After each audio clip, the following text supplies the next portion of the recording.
더불어 사는 활기찬 희망 성동구에서 매주 화요일, 목요일 오전 10시 용비교에서 살구지 체육공원까지 여러분의 산책길의 동반자가 되어드립니다. 어떤 분이요, 건강을 위해서 얼마 전부터 밀가루 끊기에 도전을 했다고 합니다. 딱 3일 동안만 진짜 제대로 한번 끊어봤더니 몸도 가벼워지고 피부도 좋아졌다고 해요. 근데 문제는 성격이 너무 안 좋아졌다고 합니다. 그분이 일주일 만에 도전을 포기하게 된 이유는 이런 생각까지 들었기 때문이라고 합니다. 나는 대체 뭘 위해 사는 걸까? 이 스트레스를 받기보다는 삶의 행복을 찾기 위해 오늘 하루 나를 괴롭히는 금제를 하나쯤은 풀어보는 건 어떨까요? 오늘 하루만큼은 삶의 이유를 찾기 위해서 저와 함께 부담 없이 빵을 한번 먹어보자고요. 오늘의 성동 뮤직박스 DJ 홍성혁이 여러분들과 함께 시작합니다. 첫 곡으로는요, 강산의 힘찬 연어, 거꾸로 강을 거슬러 오르는 저 힘찬 연어들처럼, 그리고 리조의 주스 듣고 오도록 하겠습니다. 가장 먼저 성동구 소식 듣고 와야겠죠. 올 여름은 다른 해보다 더 덥고 늦은 장마와 함께 국지성 호우가 많이 나타날 것으로 예상되고 있는데요. 그런 의미에서 우리 군은 구민 안전을 최우선으로 하는 2021년 풍수해 폭염 대책을 추진합니다. 먼저 우리 군은 물막이판, 역류방지기 등 침수방지 시설을 무료로 지원을 하고요. 풍수해 보험료 일부 지원 등 침수 예방 대책을 수립하는 등 구민의 삶을 살피는 일에 집중하고 있습니다. 또한 취약계층 보호 폭염 재난도우미, 65세 이상 어르신 등 취약계층이 있는 곳에 직접 방문을 해서 건강관리를 해주는 프로그램을 비롯해서 무더위 쉼터를 운영하는 등 세심한 지원을 기울이고 있는데요. 더 많은 내용은 성동구 소식지 7월호에 들어있다고 하니까 무더운 여름 각별히 건강에 유의하시길 바랍니다. 이어서 두 번째 소식입니다. 우리 군은요, 구민 스스로가 건강을 관리할 수 있는 여건을 조성하고자 건강관리 물품 무료 대여 및 지급 서비스를 실시합니다. 성동구 고혈압 당뇨병 등록교육센터에서는 만 30세에서 64세 고혈압 당뇨 신규 등록 환자들을 대상으로 혈압, 혈당 측정기를 선착순으로 무료 지급하고 있고요. 성수보건지소에서는 만 19세 이상 지역 주민과 직장인을 대상으로 혈압계와 체중계를 무료로 대여해드리는 서비스를 실시하고 있습니다. 이 또한 성동구 소식지 7월호를 참고하시면 자세한 내용이 들어있다고 하니까 성동구에서 만성질환까지 아주 스마트하게 관리해보시길 바랍니다. 어떤 일을 하면 구민 여러분들께 도움이 될 수 있을까 매일매일 고민하고 또 고민을 하는데요. 구민 여러분께 많은 도움이 되길 바라봅니다. 이어서 노래 듣고 오도록 할게요. 테일러 스위프트의 Shake It Up, 그리고 라붐의 상상 더하기 듣고 오겠습니다. 네, 노래 듣고 왔습니다. 자, 이어서 사연 소개 시간인데요. 청취자분들과 함께 공유하고 싶은 사연이 있다면 언제든지 유튜브 검색창에 성동 뮤직박스를 검색하시고요. 댓글창에 사연과 신청곡을 보내주시길 바라겠습니다. 그럼 뮤직박스의 4인 4색 DJ들이 여러분의 사연을 쏙쏙 전해드리도록 할게요. 자, 오늘은 또 가슴 따뜻한 이야기 하나 전해드려보려고 하는데요. 아마 이 내용을 알고 계시는 분들도 있을 것 같습니다. 그런데 저는 이 내용을 읽을 때마다 막 가슴이 뭉클해져서 한번 가져와 봤습니다. 아빠와 아들의 이야기입니다. 아들이 아빠에게 물어봅니다. 아빠, 나 뭐 하나만 물어봐도 돼? 그럼 뭔데? 아빠는 한 시간에 얼마나 벌어요? 그게 갑자기 왜 궁금하니? 아니, 그냥 알고 싶어서 한 시간에 얼마 버는지만 알려주면 안 돼? 요 녀석, 아빠는 한 시간에 10만 원 번다. 그럼 아빠, 나 5만 원만 빌려줄 수 있어요? 아빠는 순간 기분이 나빠졌대요. 그래서 아들한테 호통을 칩니다. 너 임마 또 그 돈으로 장난감이나 쓸데없는 거 살라 그러지? 너 그런 이상한 질문할 거면 당장 방에나 올라가. 가서 오늘 한 행동에 대해서 반성하고 있어. 아빠가 너 철없는 꼴 보려고 이렇게 열심히 일하는 줄 알아? 그러자 아들은 축 처진 어깨로 방으로 올라갔습니다. 근데 또 축 처진 아들의 어깨를 보니까 마음이 괜스레 미안해져서 1시간 정도가 지난 후에 아들의 방문을 살짝 두들겼다고 합니다. 아들, 자니? 아니, 안 자요, 아빠. 아빠가 생각을 해봤는데 너한테 쓸데없이 화를 낸 것 같구나. 미안하다. 여기 5만 원 받아라. 아들은 기쁨에 침대에서 폴짝 뛰어내려와서 아빠가 준 돈을 받고 베개 밑을 들추기 시작했습니다. 근데 웬걸 베개 밑에 여러 장의 지폐가 있었습니다. 아빠는 그 모습을 보자 갑자기 다시 화가 치밀어 올랐습니다. 아들, 너 돈이 그렇게 많은데 왜 또 달라 그랬어? 아주 오늘 버릇을 고쳐놔야겠어. 그러자 아들은 아빠에게 왜냐면 충분치 않았거든. 근데 이제 됐어요. 아빠, 나 이제 10만 원 있으니까 아빠 시간 1시간만 사도 돼?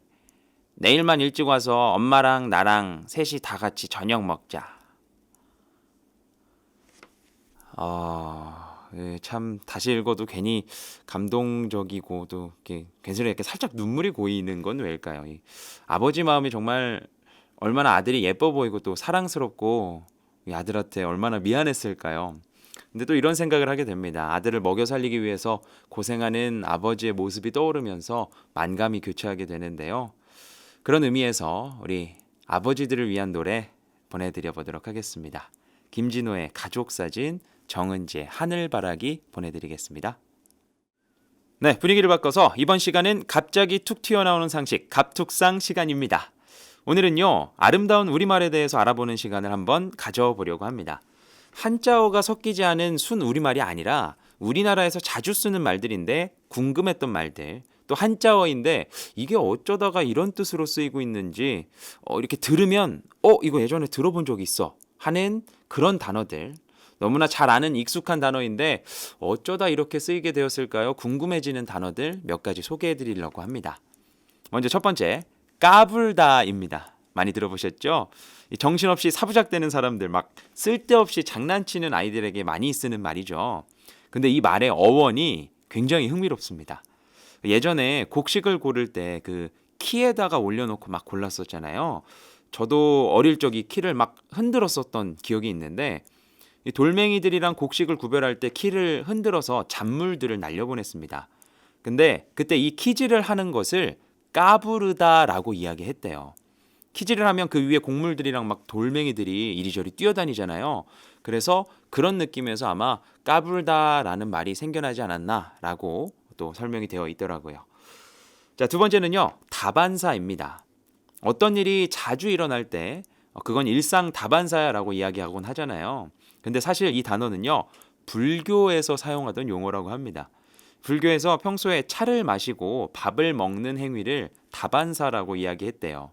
그래서 수행을 할 때 유별난 방법이 있는 게 아니라 그냥 차를 마시고 밥 먹듯이 막 일상생활을 하는 것이 곧 수행이라는 의미로 다반사라는 말을 사용했다고 합니다. 그래서 이 말이 현대에도 별 대수롭지 않게 일어나는 그런 자주 일어나는 일로 풀이되어서 사용되고 있다고 합니다. 참 제가 말하면서도 생각보다 이 새로운 사실을 알게 돼서 재미가 있는 것 같습니다. 한 가지만 더 말씀드려 볼게요. 세 번째는요, 바가지 쓰다입니다. 이거는 사실 진짜 궁금했어요. 왜냐하면 뭐 사기를 당하면 너 바가지 썼네 막 이런 얘기를 듣잖아요. 근데 도대체 왜 바가지를 쓰는 게 사기를 당하는 것인가? 라는 생각이 좀 들었었는데 이야기는 과거로 거슬러 올라가야 한다고 합니다. 이 갑오개혁 이후에 개화기 때 외국 문물들이 막 물밀듯이 우리나라로 밀려 들어왔잖아요. 그때 각국의 도박도 같이 들어왔다고 합니다.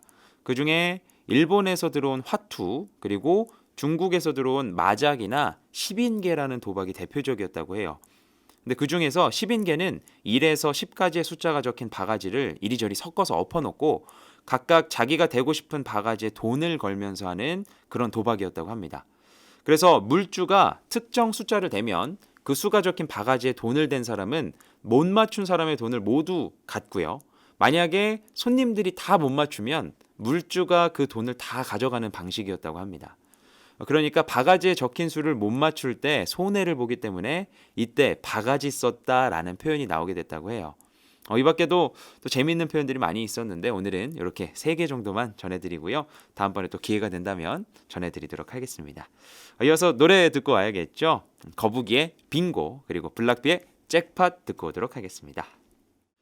이어서 세계 성동기구 시간입니다. 성동구민의 건강을 위해 2021년 설립된 세계 성동기구 WSO. 오늘도 구민 여러분께 건강 꿀팁 전해드리는 시간 가져보도록 하겠습니다.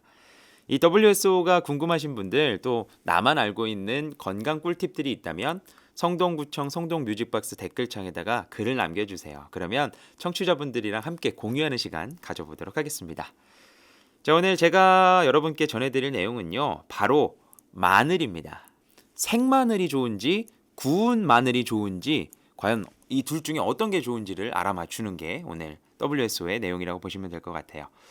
자, 우리나라에서 절대 빼놓을 수 없는 식재료 중 하나가 바로 마늘이죠. 이 도마에다 딱 올려놓고 칼등으로 팍 쳐서 으깨 먹어도 맛있고요.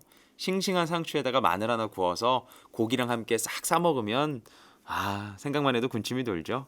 또 마늘 특유의 그 알싸한 맛을 좋아하시는 분들은 생마늘을 자주 드시기도 합니다.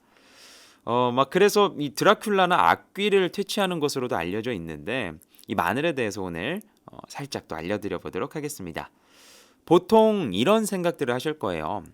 어떤 식물이나 채소에다가 열을 가해서 조리를 하면 조리하기 전에 날것의 상태보다 영양가가 떨어질 것이다.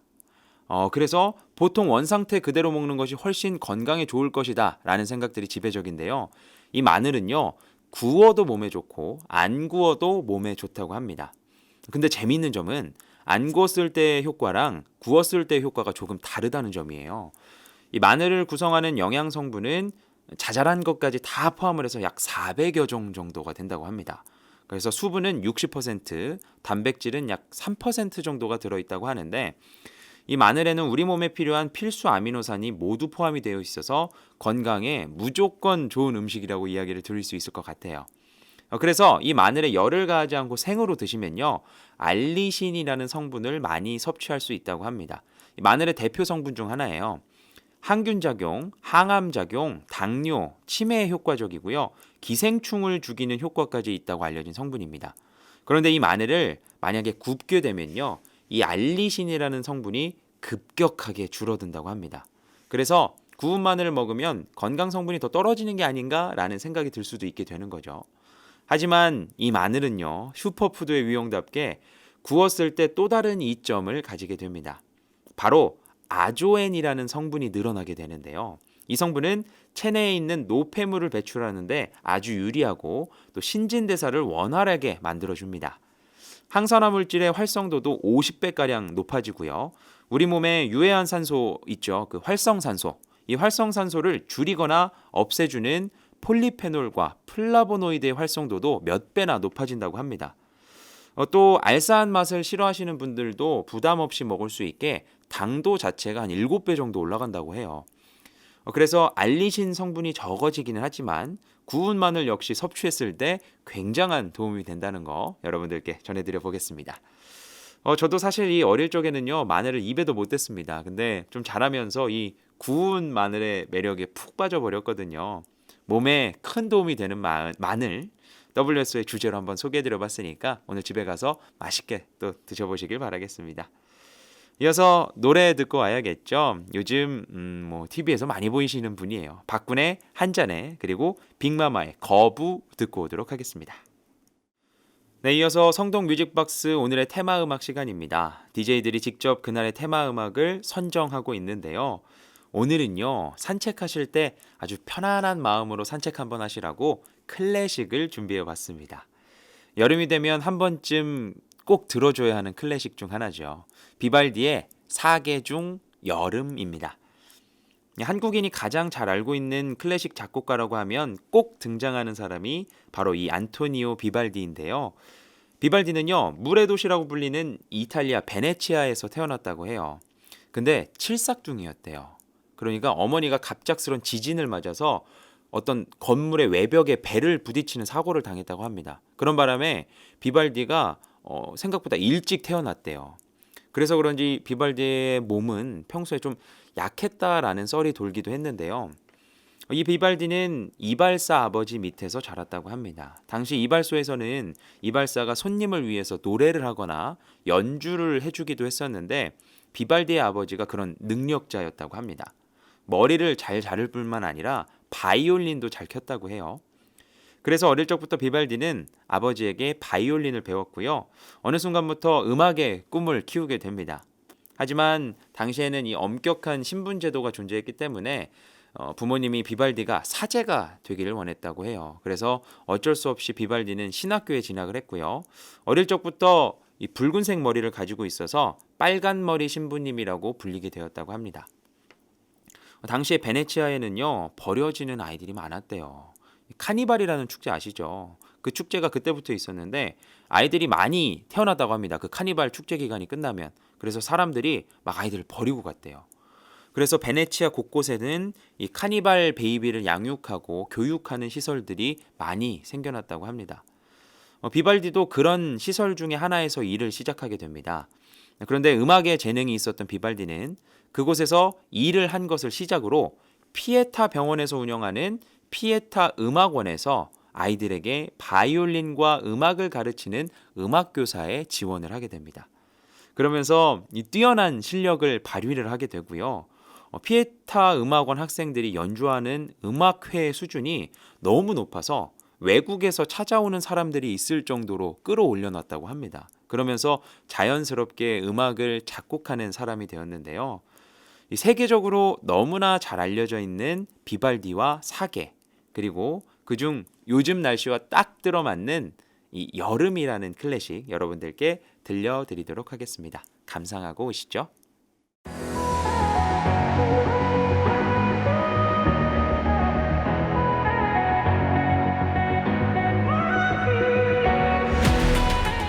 더불어 사는 활기찬 희망 성동구에서 매주 화요일, 목요일 오전 10시, 용비교에서 살고지 체육공원까지 여러분의 산책길의 동반자가 되어드리고 있습니다. 다음 시간에는요, 더욱더 기분 좋은 음악과 소식들로 여러분들을 찾아뵙도록 할게요. 성동 뮤직박스는 항상 여러분들의 이야기와 함께하고 있습니다. 듣고 싶은 신청곡이 있으시거나 전하고 싶은 사연, 하고 싶은 말들이 있다면 언제든지 유튜브 검색창에 성동 뮤직박스를 검색하시고요. 댓글에 신청곡과 사연을 남겨주세요. 그럼 뮤직박스의 4인 4색 DJ들이 여러분들의 이야기를 아주 빠짐없이 잘 전해드리도록 하겠습니다. 구민과 함께하는 성동 뮤직박스, 오늘의 이야기는 여기까지고요. 오늘도 행복한 하루 보내시길 바라겠습니다. 우리 모두 성동해요.